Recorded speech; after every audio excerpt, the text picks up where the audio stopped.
अब हम next topic पे बढ़ते हैं। हमारा नेक्स्ट टॉपिक क्या है? That is our work done. अब हम बात करेंगे हमारा वर्क डन क्या होता है थर्मोडायनेमिक्स में। हमने मैकेनिक्स में देखो एक टर्म पढ़ी थी, work done is equals to F dot dx, right? यानी force into displacement is known as our work done, right? ठीक है, तो हमारा फोर्स क्या होता है? या मैं फोर्स को ये लिख सकता हूँ, प्रेशर इनटू में एरिया, फिर पी जो है हमारा क्या है, प्रेशर है, और ए क्या है हमारा, एरिया ऑफ क्रॉस सेक्शन। ठीक है, मींस डब्ल्यू, मैं फोर्स की जगह क्या लिखता हूँ, प्रेशर इनटू एरिया, तो dx से मल्टीप्लाई हो जाएगा। अब हमारा a डॉट dx क्या बन जाएगा, what will be our a dot dx, this will be our dv, ये हमारा क्या बन जाएगा, dv। तो हम क्या लिखेंगे कि हमारा w क्या हो जाएगा, that is p dv, where p is the pressure and dv is the change in volume। या फिर मैं इसको ऐसे भी लिख सकता हूँ, w equals to p v2 minus v1। v2 क्या है हमारा, that is final volume, this is our final volume, and v1 हमारा क्या है, दैट इज इनिशियल वॉल्यूम। क्या है समझ, आसान था, हमने पढ़ रखा था। ठीक है, कि हमारा वर्क डन क्या होता है। ठीक है, देखो, तो हम ये भी तो लिख सकते हैं ना, देखो कि work done will be the, work done हमारा कितना आया था, दैट इज स्पीड डीवी आया था। मैं ये लिख सकता हूँ कि work done will be the area under the graph, area under the graph of pressure versus volume. अगर हम प्रेशर वर्सेस वॉल्यूम का कर्व बनाएं, ठीक है, अगर हम प्रेशर वर्सेस वॉल्यूम का कर्व कर्व बनाएं, और हमारा कर्व कुछ मान लो ऐसे आ रहा है, ये मान लो हमारा कोई V1 वॉल्यूम है एंड ये हमारा V2 वॉल्यूम है। अगर हमें क्वेश्चन दिया जाए कि find work done, find work done by the gas, तो हम कैसे करेंगे इस क्वेश्चन को? सिंपल सी बात है, हम इस कर्व के नीचे तक का जितना भी एरिया है वो हम फाइंड कर लेंगे। You find the area under the curve to find the work done due to this gas, right? ये समझ में आया, कोई बड़ी बात नहीं है। चलो एक क्वेश्चन करो, फटाफट क्वेश्चन करो। ठीक है, क्वेश्चन है, मान लो ये हमारा प्रेशर वर्सेस वॉल्यूम का कर्व है। एक गैस है ए, ठीक है, ये ए है, ये क्या है, बी है, वो ए से बी जा रही है, ठीक है, देन बी से सी जा रही है, ठीक है, then find the work done by the gas. ठीक है, कि उसने कितना वर्क डन किया, कितना उसने क्या क्या करा। वो ए से पहले तो बी गई, फिर बी से कहा गई, सी गई, तो उसने हमें कहा है कि find the work done by the gas. ठीक है, to travel the path from A to B and then B to C. देखो तो हमारा वर्क डन कितना हो जाएगा, अभी हमने पढ़ा, ठीक है, कि जो हमारा वर्क डन होता है, it will be the area under the curve, PV curve, right? तो हमारा एरिया, मान लो कि यहाँ पे वॉल्यूम जो है वो हमारा वी ए है, और यहाँ पर जो वॉल्यूम है वो हमारी क्या है, वी बी है। यहाँ पर इस लाइन के ए बी के दौरान हमारा जो प्रेशर है वो कांस्टेंट है, प्रेशर क्या है हमारा, कांस्टेंट है एबी के दौरान। और जो हमारी बीसी है उसमें हमारी क्या है, वॉल्यूम कांस्टेंट है, that will be VP. Now work done about A to B, वो कितना हो जाएगा, that is simply area under this rectangle, वो कितना हो जाएगा, that is simply P A हमारा प्रेशर दिया हुआ है, और फाइनल वॉल्यूम हमारी वीपी है, और वी ए याद है, ठीक है। और work done from B to C हमारा कितना हो जाएगा, work done from B to C, हमारा प्रेशर कितना है, प्रेशर मान लेते हैं कि हमारा ये पीसी ले लेते हैं, सी की जब हमारी, ठीक है, तो हमारा प्रेशर कितना हो जाएगा, चेंज हो रहा है वो बार बार, यानी पीसी माइनस पीए, बट हमारी वॉल्यूम क्या चेंज हो रही है क्या? सॉरी, ये गलत हो गया, यहाँ पे थोड़ा रॉन्ग हो गया। प्रेशर मान लेते हैं कि हमारा यहाँ पे पी है, अगर नो पी, क्योंकि हम यहाँ पे पीसी माइनस पी नहीं कर सकते, क्योंकि हमें पी जो है इंटीग्रेट करना पड़ेगा, ठीक है, क्योंकि चेंज हो रहा है हर पॉइंट के दौरान, हमारा प्रेशर चेंज हो रहा है, इसलिए हमें इसको इंटीग्रेट करना पड़ेगा। इसलिए अभी मैं ले लेता हूँ यहाँ पे पी है, बट क्या मेरी वॉल्यूम चेंज हो रही है क्या?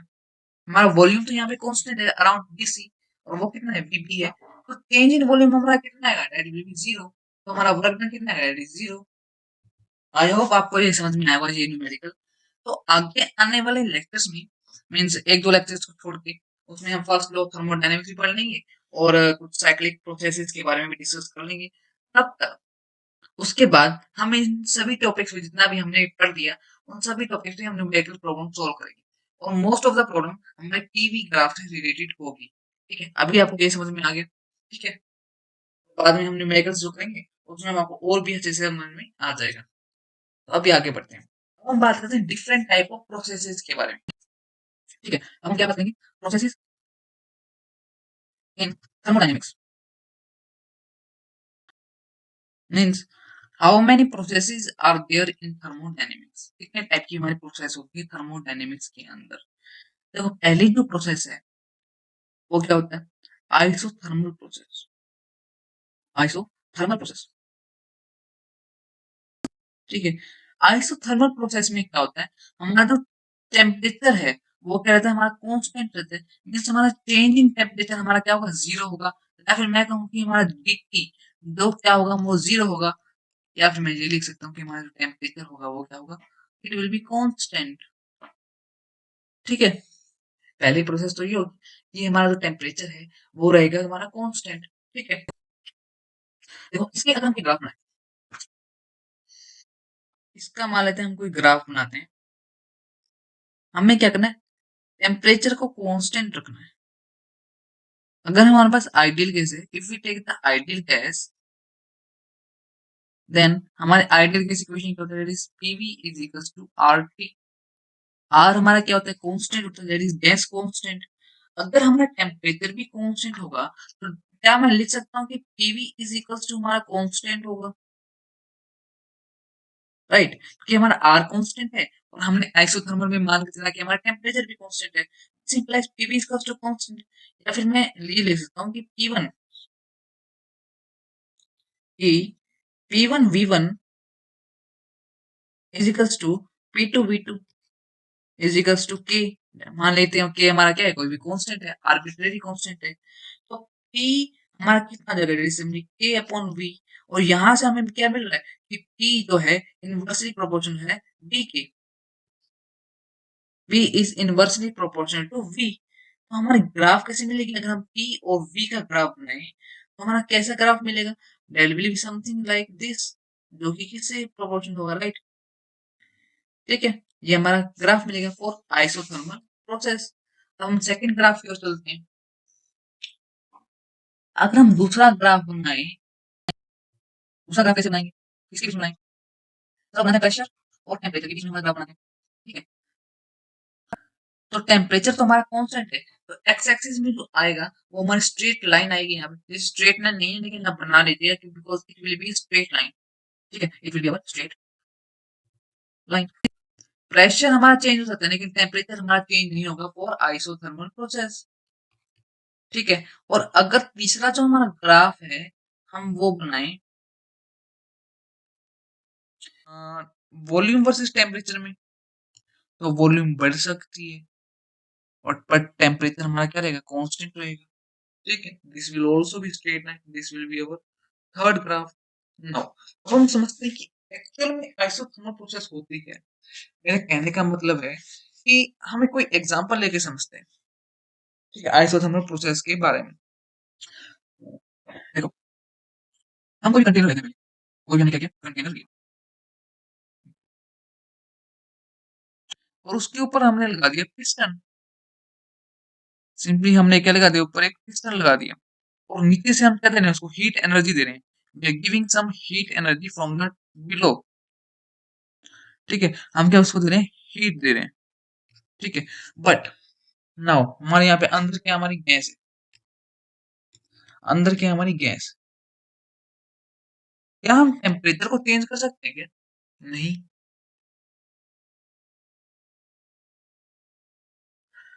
हमें टेम्परेचर को चेंज नहीं होने देना, हमें टेम्परेचर को कांस्टेंट रखना है। हमें क्या रखना है, टेम्परेचर को कांस्टेंट रखना है। मींस हमें डेल्टा टी चेंज नहीं होने देना, हमें टेम्परेचर को कांस्टेंट रखना है। जितने भी हम हीट एनर्जी देंगे, जितने भी हम हीट एनर्जी देंगे, this will always be transferred into the work done. ठीक है, ये गैस एक्सपेंड करेगी जब हम उसको हीट देंगे। दिस मीन्स जो गैस एक्सपेंड कर रही है वो क्या कर रही है, एक टाइप का वर्क डन कर रही है, उसमें वॉल्यूम में चेंज आ रहा है, कुछ ना कुछ प्रेशर हमारा ऊपर से लग रहा है पिस्टन के ऊपर, हमारा कुछ ना कुछ प्रेशर तो लग रहा है ना वो पिस्टन के ऊपर। और जब ये गैस एक्सपेंड हो रही है तो गैस फोर्स लगाएगी पिस्टन को ऊपर की तरफ। गैस जो है फोर्स लगाएगी पिस्टन को ऊपर की तरफ, इसलिए जो पिस्टन होगा हमारा, जो कंटेनर होगा, वो एक्सपेंड करेगा और कुछ ना कुछ वर्क डन करेगा। हाँ, अब बात आती है कि सर हमारा आइसोथर्मल प्रोसेस में क्या वर्क डन होगा। देखो, वर्क डन अभी हमने पढ़ा था, for isothermal process is something called P DV, integration of PDV. Now temperature हमारा यहाँ पे क्या है, कांस्टेंट है। टेम्परेचर हमारा यहाँ पे कांस्टेंट है, और टेम्परेचर हमारा यहाँ पे कांस्टेंट है, और हमें पता था कि for ideal gases PV is equals to N R T. मैं यहाँ पे लिखता हूँ पी को N R T upon V. ठीक है, तो पी की वैल्यू हम यहाँ पे पुट करो, इंटीग्रेशन हो N R T upon V into DV. From कहाँ से कहाँ तक, मान लेते कि V1 से V2 तक होगा, तो हमारा क्या होगा, देखो, तो हमारा इंटीग्रेशन हो एनआरटी, क्योंकि टेम्परेचर हमारा कांस्टेंट है, हम उसको बाहर ले लेंगे, तो हमारा इंटीग्रेशन में क्या है, DV upon V from V1 to V2। This implies NRT, हमारा इंटीग्रेशन कितना हो रहा है, V2 माइनस V1। तो यही तो होगा हमारा, this is our work done for isothermal process.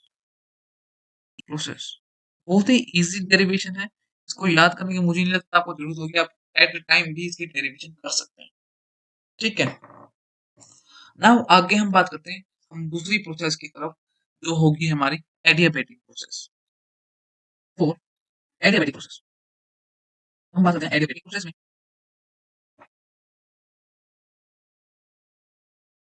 ठीक है, नाउ एडियाबेटिक प्रोसेस क्या होती है, एडियाबेटिक प्रोसेस वो प्रोसेस होती है जिसमें जो हमारी डेल्टा क्यू होती है, मीन्स जो चेंज इन हीट एनर्जी होती है, वो क्या होती है, जीरो होती है। मीन्स हमारी बॉडी में से ना तो हीट बाहर जा रही है, ना ही हीट अंदर आ रही है। इसका मतलब हमारे बॉडी का जो चेंज इन हीट है, मीन्स डेल्टा क्यू है, वो क्या है, जीरो है।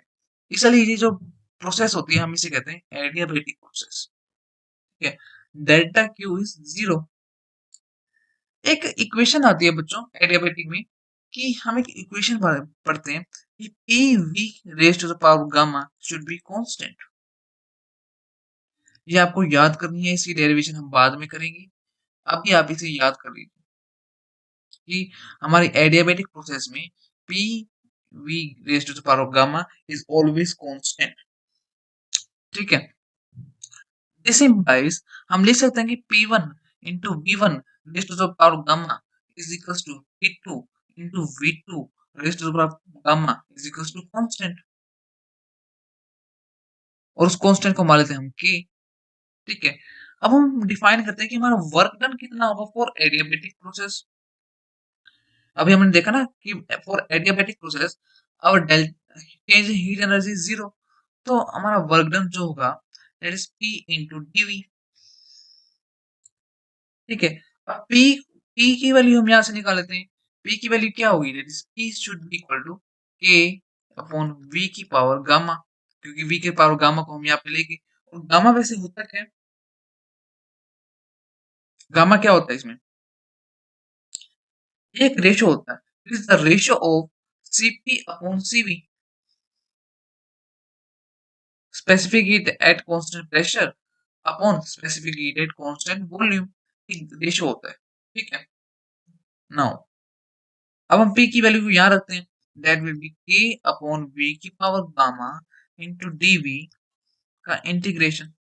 K तो हमारा कांस्टेंट है, वो आ जाएगा बाहर, और अंदर क्या बचेगा, इंटीग्रेशन करके हमारा क्या आएगा, इंटीग्रेशन करके आएगा हमारा V की power minus gamma plus 1 upon minus gamma plus 1। हम लिमिट्स क्या लेंगे, हम लिमिट्स लेंगे V1 से V2। देखो हमारे क्या वैल्यू आ जाएगी, दैट इज के इन गामा माइनस 1 हमारा कांस्टेंट है, हम उसको बाहर ले लेंगे, that is 1 minus gamma V1 V2 की power minus gamma plus 1 minus of V1 की पावर माइनस गामा प्लस 1। यहां तक सबको समझ में आया, यहां तक किसी को डाउट नहीं होगा। बहुत अच्छे से देख लो, क्योंकि एडियाबैटिक प्रोसेस और एक्सोथर्मल प्रोसेस बहुत ही इंपॉर्टेंट प्रोसेस है, और आगे आने वाले डेरिवेशंस में हम इन प्रोसेसेस के बारे में भी काम करेंगे, बहुत काम करेंगे, बहुत न्यूमेरिकल करने हैं प्रोसेस के बारे में, इसलिए इनको अच्छे से देखो, ठीक है। तो हमारा क्या आया, हमारा जो वर्क डन आया अभी कितना आया, it is K into minus gamma plus 1 V two की power minus gamma plus 1 minus V1 की पावर माइनस गामा प्लस 1, ये आया। अगर हम के को अंदर ले लेते हैं, हम देखो तो हमारा कितना आ जाएगा, 1 माइनस गामा ए V2 की power minus gamma plus 1 minus V1 minus gamma plus 1, ठीक है। यहाँ पे अंदर भी के आ जाएगा, ठीक है। अब हमने पढ़ा था, क्या पढ़ा था, कि P1 इंटू V1 की power gamma is equals to P2 into V2 की power gamma is equals to cos के। अगर मैं इस के की जगह मैं क्या रख दूं, देखो 1 अपॉन 1 माइनस गामा, और मैं इस के की जगह मैं क्या रख दूं, मैं रख देता हूँ P2 इंटू V2 की पावर गामा रख देता हूँ इस के की जगह, और यहाँ पर गामा माइनस गामा प्लस 1 है, ठीक है। और मैं इसको अलग ले लेता हूँ अभी, इंटू V2 की power minus gamma plus 1 minus इसके की जगह मैं क्या लिख लेता हूँ, इसके की जगह मैं ले लेता हूँ P1 इंटू V1 की पावर गामा, और इसकी V1 की जगह क्या लिख देता हूँ, माइनस गामा प्लस 1। तो मैं मल्टीप्लाई करेंगे अंदर, हमारा क्या बन जाएगा, 1/1 minus gamma V2 V2 minus P1 V1, क्योंकि गामा कैंसिल हो जाएगा, ऐड करेंगे तो हमारा सिर्फ क्या बचेगा, 1 बचेगा, ठीक है। अब हमें पता है कि for ideal gas equation P2 into V2 is equals to क्या होता है, R इंटू T2। अगर हम N क्या ले लिया, N भी ले लेते हैं, चलो N नंबर ऑफ मोल्स हो जाते हैं हमारे, ठीक है। तो देखो N R हमारा कांस्टेंट रहेगा अपॉन में 1 minus gamma into T2 minus T1, ठीक है। ये भी आपको याद रखना है, ये भी आपको याद रखना है, बट जनरली जो हमारा गामा होता है ना, वो हमारा ग्रेटर देन 1 होता है, ठीक है। इसलिए हम यहाँ से माइनस कॉमन ले लेते हैं, और T2 माइनस T1 में से हम एक माइनस कॉमन ले लें, तो हमारा क्या हो जाएगा, हमारा work done will be, this will be our N R gamma minus 1 into T1 minus T2। तो ये हो गया हमारा वर्क डन और adiabatic process. This is our work done for adiabatic process. ये भी आपको याद रखना है, अगर आप डेरिवेशन याद कर सकते हो तो बहुत बढ़िया बात है, नहीं तो आप इस फॉर्मूले को तो याद रखिए रखिए, ठीक है। नाउ अब हम नेक्स्ट प्रोसेस की तरफ बढ़ते हैं, third process that will B isochoric process. Third process क्या होगी, आइसोकोरिक प्रोसेस। आइसोकोरिक प्रोसेस में क्या होता है, हमारा जो वॉल्यूम होता है दैट इज डेल्टा वी, उसमें क्या कोई कांस्टेंट रहता है, that will B change in volume will be zero, या फिर मैं ये लिख सकता हूँ कि डीवी जो होगा वो हमारा 0 होगा। या फिर मैं ये लिख सकता हूँ कि वॉल्यूम जो होगा हमारा कांस्टेंट होगा सिस्टम का हमारा जो वॉल्यूम होगा वो हमारा कांस्टेंट होगा। तो हमारे वर्क डन पड़ा वो क्या होता है integration of P into DV. अगर डीवी ही हमारा 0 होता है क्योंकि वॉल्यूम हमारी कांस्टेंट है, अगर हम उसका डेरिवेटिव लें डीवी का तो हमारा 0 आएगा। अगर 0 आएगा तो डीवी हमारा यहाँ पे 0, तो हमारा टोटल वर्क डन कितना आ जाता है 0। तो हमेशा याद रखना for isochoric process our work done is always 0। और हम अगर हम इसका पीवी ग्राफ बनाएं मतलब पी वर्सेस वी का अगर हम ग्राफ बनाएं तो वो हमारा कैसा बनता है that will be this type.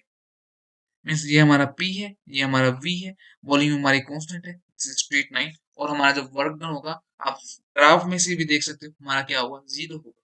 कोई भी एरिया कवर नहीं हो रहा है इसके अंदर। ठीक है, ठीक है, ये आपको समझ में आ गया पीवी ग्राफ और आइसोकोरिक प्रोसेस। अब हमारी एक और प्रोसेस रह गई है, उसको करते हैं, फिर हम आगे देखते हैं कि हमें क्या करना है। ठीक, तो लेट्स गो फॉर दैट। देखो हमारी जो एक लास्ट प्रोसेस है it is fourth, this will be our isobaric process. Isobaric process, एक बात बतानी में रहेगी, देखो कि मैंने आपको सिर्फ यहाँ पे टीवी का ग्राफ बनाया, अब बाकी ग्राफ आप खुद से भी बना सकते हो। देखो फॉर आइडियल गैस हमारा क्या होता है टीवी टू एनआरटी होता है। फॉर आइडियल किसी भी गैस के लिए हमारे नंबर ऑफ मोल्स क्या होंगे कांस्टेंट होंगे। गैस आर तो हमारा कांस्टेंट होता है क्योंकि वो गैस कांस्टेंट होता है। अगर हमारी वॉल्यूम जो है कांस्टेंट है तो हमारा क्या हो जाएगा पी जो होगा डायरेक्टली प्रोपोर्शनल टी हो जाएगा। अगर हम पी और टी का ग्राफ बनाए this means P versus T graph, तो वो हमारा क्या हो जाएगा स्ट्रेट लाइन आ जाएगा। समझिए ऐसा बाकी ग्राफ बना लीजिएगा। ठीक है, ज्यादा उसमें कोई दिक्कत वाली बात नहीं, ना ज्यादा कोई परेशानी वाली बात है, तो हम चलते हैं सीधा isobaric process. What is our isobaric process. देखो हमने अभी तक तीन प्रोसेस के बारे में डिस्कस किया। पहला था हमारा आइसोथर्मल, पहला हमारा कौन सी थी, पहली हमारी थी आइसोथर्मल प्रोसेस। ठीक है, जिसके अंदर हमारा delta T change in temperature will be 0। And जो सेकंड हमारी प्रोसेस थी एडियाबैटिक प्रोसेस के अंदर हमारी जो चेंज इन हीट वो क्या थी हमारी 0 थी, दैट विल बी 0। और जो थर्ड प्रोसेस थी दैट विल जो अभी हमने अभी अभी डिस्कस किया that is isochoric, isochoric process. और वो क्या होता है आइसोकोरिक प्रोसेस में हमारा जो वॉल्यूम होता है change in volume this will B 0। अब आइसोबारिक में क्या बच गया, आइसोबारिक में जो होता है हमारा जो चेंज इन प्रेशर होता है वो क्या होता है हमारा 0 होता है। Means DP will be 0। या फिर मैं ये लिखूं कि हमारा जो प्रेशर होता है वो कांस्टेंट होता है। ठीक है, that will be our constant. तो इस कंडीशन में हमारा जो वर्क डन हमारा क्या होता है that is simply equal to T into DV. अगर हमारा प्रेशर कांस्टेंट है तो वो इंटीग्रेशन से बाहर आ जाएगा, सॉरी वो हमारा इंटीग्रेशन से बाहर आ जाएगा टी, और अंदर हमारा क्या बचेगा डीवी। मान लेते हैं कि वॉल्यूम जो है वो V1 से V2 की तरफ जा रही है तो हमारा क्या आ जाएगा P into V2 minus V1। तो ये हमारा आ जाएगा आइसोबारिक प्रोसेस में। आपको पता है हम ग्राफ कैसे बनाने हैं, देखो मान लेते हैं हम ये पीवी ग्राफ बना लेते हैं पहले। इस प्रोसेस में हमारा क्या होता है पी वी ग्राफ बन जाता है क्योंकि प्रेशर कांस्टेंट है। हम क्या लेंगे ये हो जाएगा हमारा पीवी ग्राफ। ठीक है, ये मैं सही से बनाता हूँ। ठीक है, ये हमारा पीवी ग्राफ हो जाएगा। अगर हम बाकी ग्राफ देखें हमें पता है कि for ideal gas equation PV is equals to NRT. N और आर हमारे कांस्टेंट होते हैं, अगर हमारा प्रेशर भी कांस्टेंट हो जाए तो वी हमारा होगा वो डायरेक्टली प्रोपोर्शनल हो जाएगा किसके टी के। तो दिस मींस अगर हम वी और टी का ग्राफ बनाएं that will be our straight line. V और टी का ग्राफ बनाएं वो हमारा क्या हो जाएगा this will be our straight line.